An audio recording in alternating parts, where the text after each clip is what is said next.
All right, guys, what's up? It's Brian. So the other day we talked about how to put together the American Adventure Lab sleeper keepers. These things are going to be badass. I cannot wait to use them. Today we're going to install them. I had to wait for a little bit of hardware for my specific bed rack. But what we're going to do is we're going to install these things. And once we install them, we're going to put the top on there, bolt those in. We set that down. Then we're going to take us a roller cam buckle, put it in, and then we can just take a large tent like our Gazelle, toss it up here, strap it down, and be ready to go. That way we don't have something laying down in our bed and all that. It's strapped down and secure. So let's check this out. All right, so what we want to do with my specific bed rack is we have our T-nuts. We're just going to slide them in, all three of them. All right, trying to get them where you want them.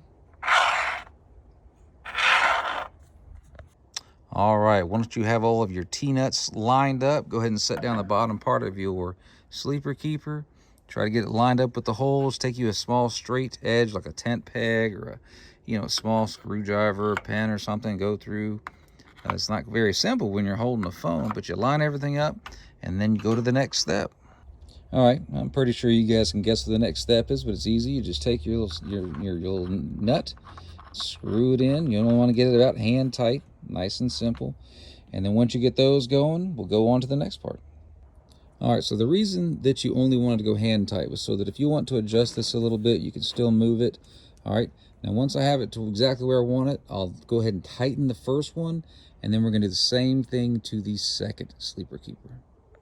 Well, now that I've got the base of my sleeper keepers attached or secured, I gotta make sure I use the right words so I don't get a bad liking or something. We're gonna attach the top piece. And what somebody asked me today is, why don't you just go ahead and put the thing together ahead of time? Well, if you put the whole thing together before you attach it to the vehicle, you really can't reach in there and screw it down correct or tightly. At least I didn't want to. So this is why I'm doing it this way. So this is what it looks like complete. I mean, I ain't gonna lie, these things are freaking sexy. I might still powder coat them black to make them match.